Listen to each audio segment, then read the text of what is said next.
રાજકોટમાં માતા પિતા માટે લાલ બત્તી સમાન કિસ્સો સામે આવ્યો છે। બે બાળકીઓ સ્વિમિંગ પુલમાં ડૂબી ગઈ। નેપાળી પરિવારની બે દીકરીઓના મોત નીપજ્યા છે। તો રૈયા ગામ નજીક આવેલા શિલ્પન ઓનેક્સ નામની બિલ્ડિંગમાં આવેલા સ્વિમિંગ પુલમાં ડૂબી જવાના કારણે મોત નીપજ્યું। બંને બાળકીઓ 3-3 વર્ષની હોવાનું સામે આવ્યું।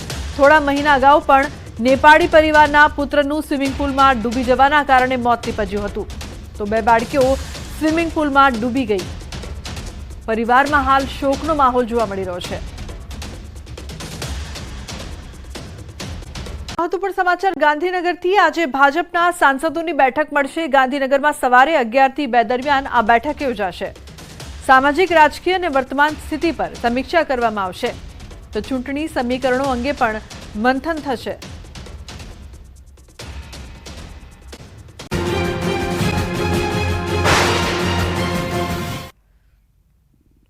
तो 24 कलाक में सौराष्ट्र में मेघो मेहरबान। 24 कलाक में खंभाड़िया में 9.5 इंच वरसाद वरस्यो छे। पोरबंदर में 3 इंच, भाणवड़ में 2 इंच वरसाद पड्यो छे। तो राणावाव में 1.5 इंच, नखत्राणा में 1 इंच वरसाद वरस्यो छे। तो 24 कलाक में सौराष्ट्र में मेघो मेहरबान। 24 कलाक में खंभाड़िया में 9.5 इंच वरसाद वरस्यो। पोरबंदर में 3 इंच, भाणवड़ में 2 इंच वरसाद पड्यो छे। तो राणावाव में 1.5 इंच वरसाद, ज्यारे नखत्राणा में 1 इंच वरसाद वरस्यो छे।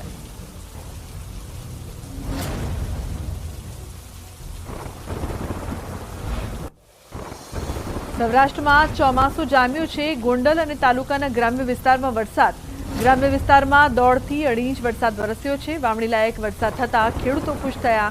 ગ્રામ્ય વિસ્તારોમાં વરસાદની જો વાત કરીએ તો વાસાવડ, રામણા, पाटकिलोरी, देरडी सहितना गामों धोधमार वरसाद वरस्यो। तालुकाना ग्राम्य विस्तार में 1.5 થી 2.5 इंच वावणी लायक वरसाद थयो छे। तो देरडी, कुंभाजीना अमुक सीम विस्तार में खेतरो थया छे पाणी पाणी।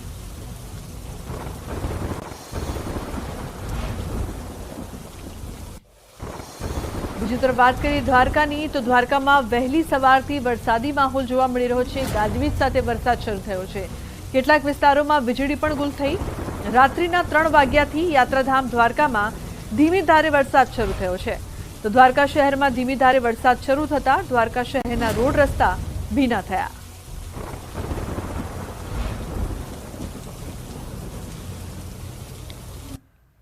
તો ખંભાળિયા શહેર અને ગ્રામ્ય વિસ્તારોમાં જળબંબાકારની સ્થિતિ સર્જાઈ છે। ખંભાળિયા પંથકમાં 6 કલાકમાં 9 ઇંચથી વધુ વરસાદ ખાબક્યો। તાલુકાના વડોદરા ગામે ફુલકુ નદી બે કાંઠે વહેતી થઈ છે। તો વડોદરાના વાડી વિસ્તારના માર્ગો પર વરસાદી પાણીના તીવ્ર વહેણ જોવા મળ્યા હતા। ખંભાળિયાના ગ્રામ્ય વિસ્તારના ખેતરો બેટમાં ફેરવાયા છે।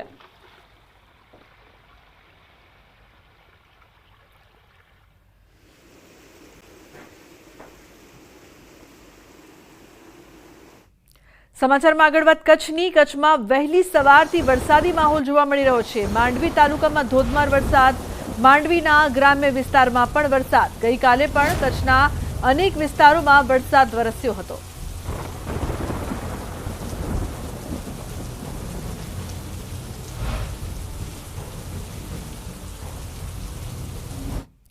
ચોમાસાના વરસાદ અંગે હવામાન નિષ્ણાંત અંબાલાલ પટેલની મોટી આગાહી। 24 કલાકમાં ચોમાસું ગુજરાતમાં ફરી સક્રિય થશે।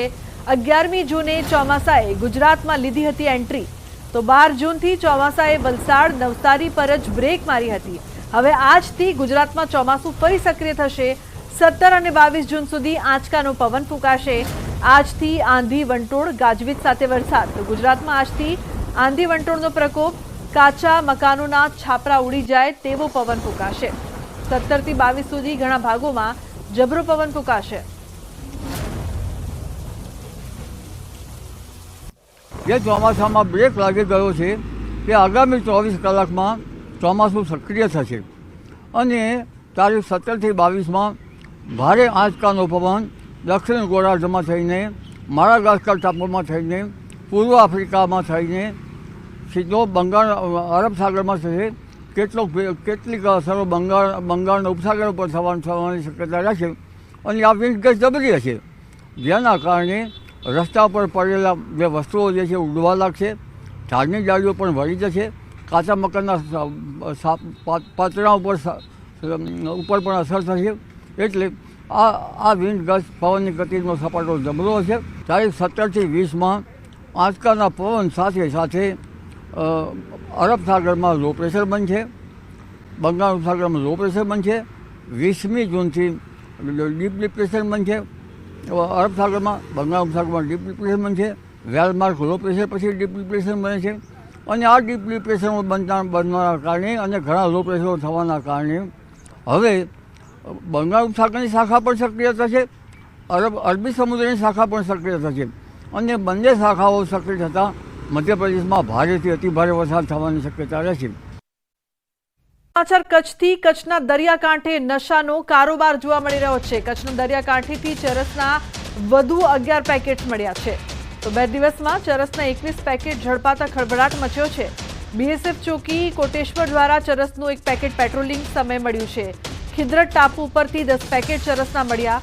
તો BSF, state IB, Jakhau, marine police ત્રણેય સાથે પેટ્રોલિંગમાં હતા ત્યારે પેકેટ્સ મળી આવ્યા છે.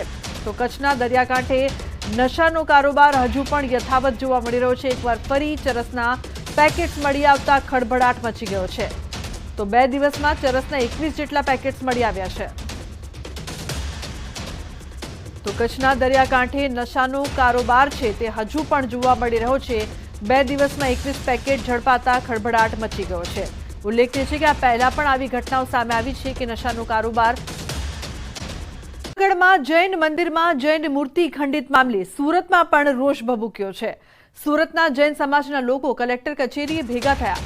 200 થી 300 જૈન સમાજના આગેવાનો કલેક્ટર કચેરી ખાતે ભેગા થયા. કલેક્ટર કચેરી ખાતે પોલીસનો ચુસ્ત બંદોબસ્ત જોવા મળ્યો છે.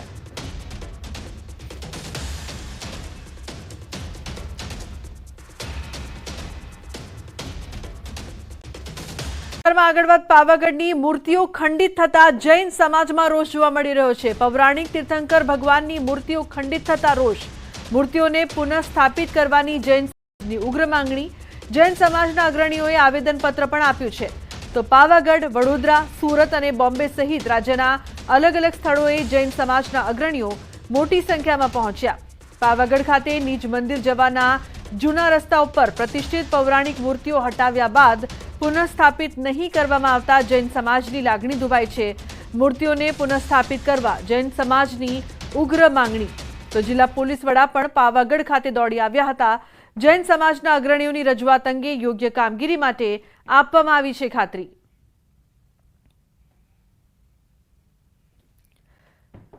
તો વધુ માહિતી માટે સંવાદદાતા રાજેશ લાઈવ જોડાયા છે. તેમની પાસેથી વધુ માહિતી લઈએ. રાજેશ, શું માહિતી પ્રાપ્ત થઈ રહી છે જૈન સમાજમાં જે પ્રકારથી રોષ વ્યાપ્યો છે? ચોક્કસ લુબના, જો વાત કરવામાં આવે તો જૈન સમાજના કેટલાક જે દર્શનાર્થીઓ તેઓ ગયા હતા અને દરમિયાન ત્યાં મૂર્તિઓ છે તે ખંડિત જોવા મળી હતી. જ્યારે તેને લઈને લાગણી દુભાઈ હતી અને લાગણી દુભાતા જ આવેદનપત્ર આપવા સહિત જે રાજ્યમાંથી અને દેશભરના જૈન સમાજના અગ્રણીઓ પાવાગઢ ખાતે દોડી આવ્યા હતા. જિલ્લા પોલીસ વડા સાથે પણ મુલાકાત કરી હતી. જિલ્લા પોલીસ વડાએ હાલ ખાતરી આપી છે. પરંતુ આજે પોલીસ દ્વારા જે સ્થળે મૂર્તિઓ ખંડિત કરવામાં આવી છે ત્યાં હાલમાં બંદોબસ્ત ગોઠવી દેવામાં આવ્યો છે. સાથે સાથે જ આજે અગ્રણીઓ દ્વારા જિલ્લા કલેક્ટરને પણ આવેદનપત્ર આપવામાં હોવાનું જાણવા મળી રહ્યું છે. જોકે આ વર્ષો પૌરાણિક જે મૂર્તિઓ છે, અંદાજિત 500 થી 700 વર્ષ પહેલા જે સ્થાપિત કરવામાં આવી હતી, એ મૂર્તિઓને કોના દ્વારા ત્યાંથી ખંડિત કરવામાં આવી, કેમ ખસેડવામાં આવી અને ખસેડા બાદ પુનઃસ્થાપિત કેમ નથી કરવામાં આવી, જેને લઈને હાલ જે રોષ છે તે યથાવત જોવા મળી રહ્યો છે. પરંતુ ક્યાંક ને ક્યાંક લુબના વિવાદ વધુ ના વકરે એના માટે વહીવટી તંત્ર દ્વારા પણ મૂર્તિઓ જે તે સ્થળે પ્રસ્થાપિત કરી દેવાની જે છે તે હૈયાધારણા આપવામાં આવી છે. અને જો આ જે પ્રમાણે હૈયાધારણા આપવામાં આવી છે તે પ્રમાણે જો કામ શરૂ કરી દેવામાં આવશે તો આગળ કદાચ આ વિવાદ વધતો પણ અટકી જાય એમ લાગી રહ્યું છે. જી લુબના. જી બિલકુલ રાજેશ, આભાર આ સમગ્ર માહિતી બદલ. તો હૈયાધારણા આપવામાં આવી છે કે જલ્દીથી જલ્દી માંગ સ્વીકારવામાં આવે. આજે અમારી આસ્થા ઉપર એકદમ કુરાળઘાટ લાગ્યો છે, કારણ કે આ પરમાત્માની પ્રતિમાને અમે પૂછતા હતા અને આજે એ ટ્રસ્ટ દ્વારા એમને કોઈ જાણ કર્યા વગર જ આ પ્રતિમાઓને બધી કાઢી અને એક જગ્યાએ બધી જર્જરિત હાલતની અંદર મૂકી દીધી છે. સમાચારમાં આગળ વાત. નવસારીની ચીખલી તાલુકામાં દીપડો લટાર મારતો જોવા મળ્યો છે. કુકેરી વાત્સલ્યધામ નજીક ખેતરમાં દીપડાના આટાફેરા જોવા મળ્યા. શાંતાબા સ્કૂલના પરિસર નજીક શેરડીના ખેતરમાંથી રાત્રિ દરમિયાન દીપડો રસ્તા પર લટાર મારતો જોવા મળ્યો હતો. તો દીપડાનો વિડીયો વાયરલ થતાં સ્થાનિકોમાં ડરનો માહોલ છે। દીપડાની જાહેરમાં અવરજવરથી સ્થાનિકોને ખેતરમાં જવા માટે પણ મુશ્કેલીનો સામનો કરવો પડી રહ્યો છે। દીપડો દેખાતા વિસ્તારમાં વન વિભાગ દ્વારા પાંજરું ગોઠવવામાં આવે તેવી માંગ કરવામાં આવી છે।